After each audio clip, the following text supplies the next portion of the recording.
A week ago, something happened that completely turned my life upside down. The horror I experienced took away everything I held dear, and now I don't know how to keep living with the knowledge that there's something out there. Something so terrifying, it wouldn't even make it into the scariest horror movies. It's something that exists right here in our world, close to us, and it can appear at any moment, bringing only grief, death, and tears. I'm writing this story in the hope that others will read it and at least be a little prepared for the fact that no matter how hard you try, you can't escape from it. I managed to get away, but I paid a huge price, and I'll explain more as I go on. I had a family, a beautiful wife, and a little son. We lived in a regular 5-story apartment building on the outskirts of a small town. Our life was normal. We worked, raised our child, and everything seemed just fine. Then, one morning, I left the house to take out the trash, and as soon as I opened the building door and stepped outside, I was hit by a faint but unpleasant smell. At first, I couldn't quite place what it was. It reminded me of stagnant water, like the smell of a swamp.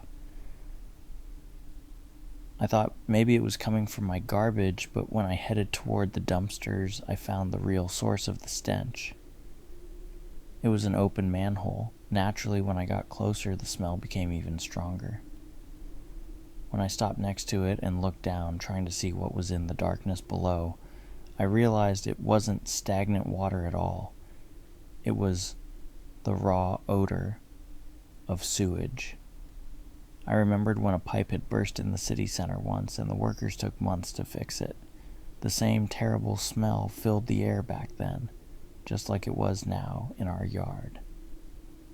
After throwing away the trash, I did what any good citizen would do.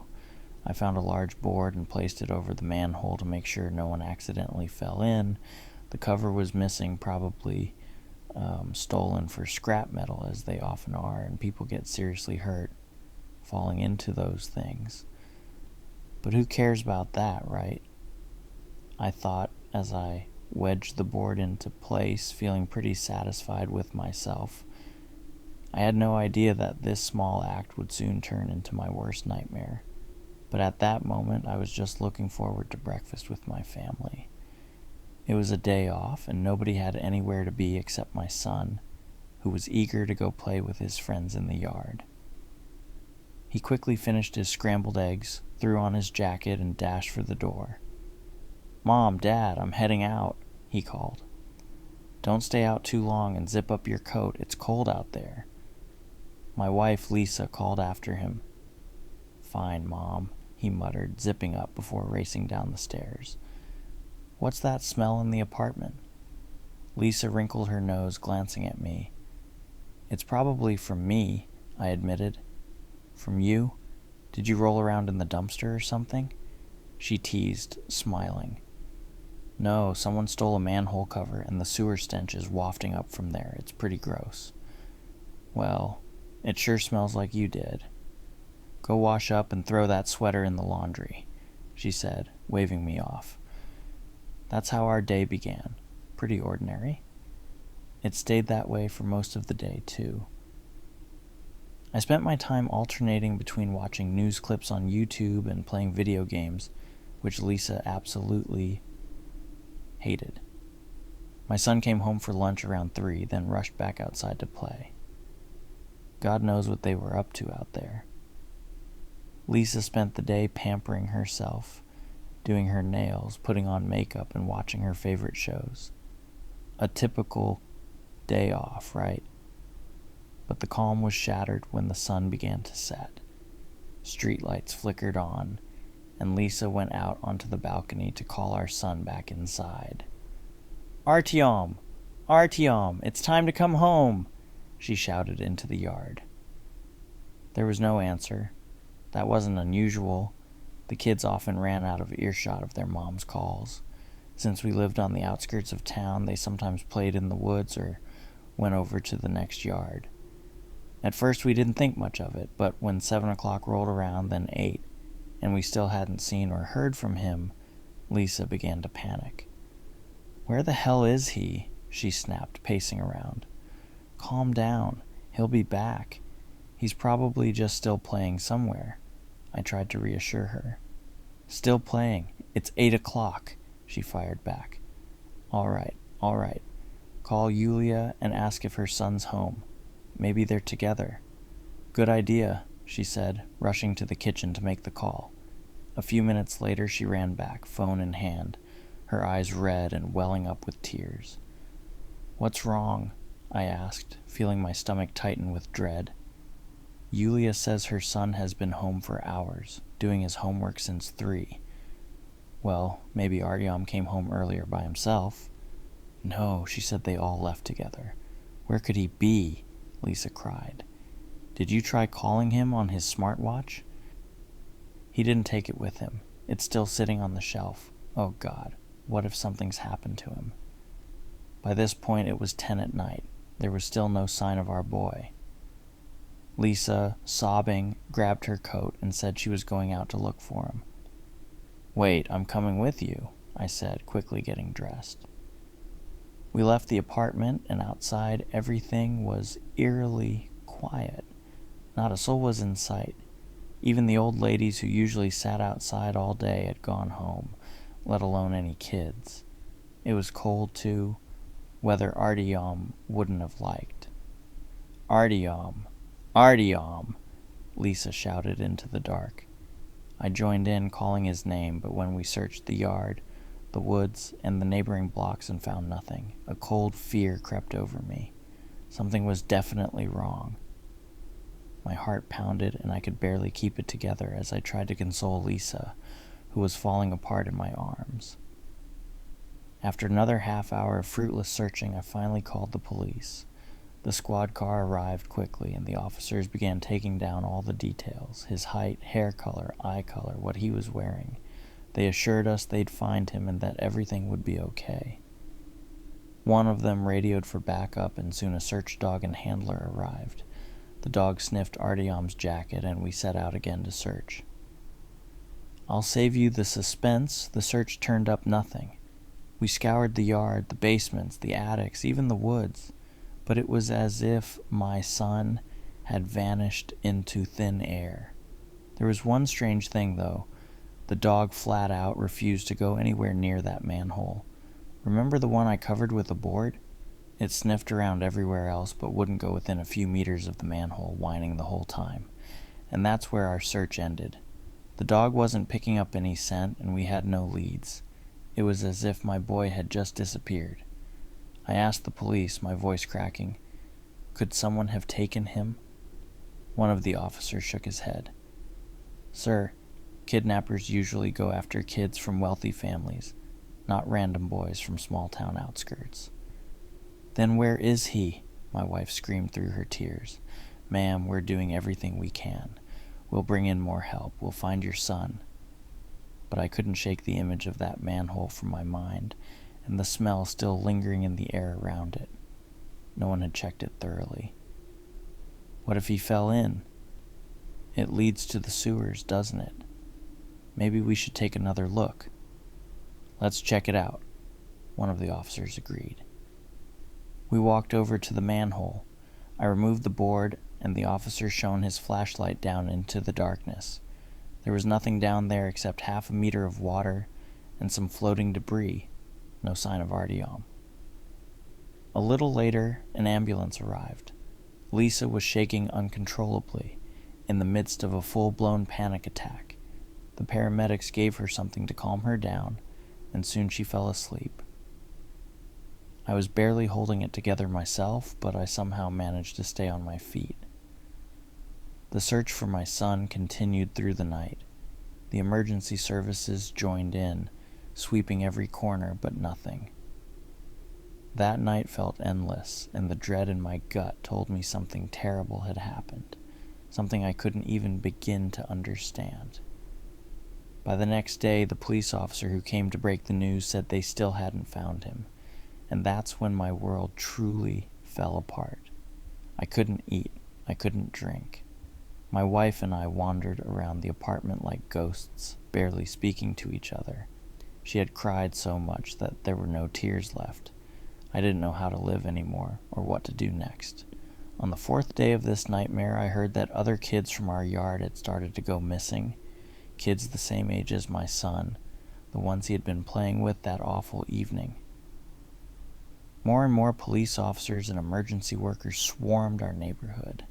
There were even rumors going around that a maniac was on the loose, but the police didn't seem to have any better explanation. They had combed the area so thoroughly, yet there wasn't a single clue. It was like all the kids had vanished into thin air. The day after, I found myself alone at home. Lisa had been taken to the hospital again after her health took a turn for the worse. The place that used to be full of life, our home, filled with warmth from my wife and child, had become cold and empty, like a hollow cave I wanted to escape from. But still, I held on to the hope that Artyom was alive. I clung to that thought with everything I had, until the evening of the 6th day. That evening I couldn't stay inside any longer. I had just gotten back from visiting Lisa at the hospital and forced myself to eat a little something, but I needed to get out. It was around 11 p.m. when I went outside just to walk around and get some air. As I passed the back of our building, lost in my thoughts, I noticed the smell again. It was much stronger this time. At first it smelled like stagnant water, the same way it had that first morning. But as I got closer to the manhole, the smell grew even worse, taking on a sickly, sweet odor, like something rotten. The source was unmistakable. Whatever was down there, it was coming from the manhole. I covered my nose with my jacket and tried to walk past it, but then I heard something. A splash, like something falling into the water below. I froze. My heart skipped a beat, and I turned to look back at the manhole. Slowly, I walked over and shone my phone's flashlight down into the darkness. What I saw made me stagger backward, my legs going weak. Hanging from one of the pipes below was a yellow children's jacket. It was unmistakable. It belonged to Misha, one of Artyom's closest friends. My hand shook as I quickly dialed his mother's number. She answered in a broken voice, sobbing as she told me Misha hadn't come home the night before. My heart sank. I knew then what had happened. I called the police immediately, and luckily a patrol car was stationed nearby. I didn't even have time to hang up before I heard more splashing sounds from below, like footsteps in the water. Could it be the kids playing down there? I thought for a split second. My spirits lifted, and without wasting any time, I blocked out the awful smell, pulled my jacket tighter around my face, and climbed down into the manhole. The stench hit me so hard that it made me gag, even through the fabric. Every breath felt like I was inhaling poison. I managed to gather myself and look around, shining my flashlight into every corner. That's when I saw it, a large hole behind me, leading deeper underground. Water was trickling into it, and it looked like the tunnel had been dug out roughly, like a burrow. My curiosity got the better of me, and I pointed my flashlight into the hole. What I saw there will haunt me for the rest of my life. There were bodies, small bodies of children, or what was left of them. Some were still intact, others not so much. Many of them were already decomposing, their flesh being eaten away by white worms. Some of them looked more like a sticky yellowish mass than human remains. Among them I found Artyom, or at least the top half of him. He was already decaying. Can you imagine what it felt like for me to see that? I went into hysterics, but just as I tried to squeeze further into the tunnel, I heard footsteps, quick sloshing footsteps coming straight toward me.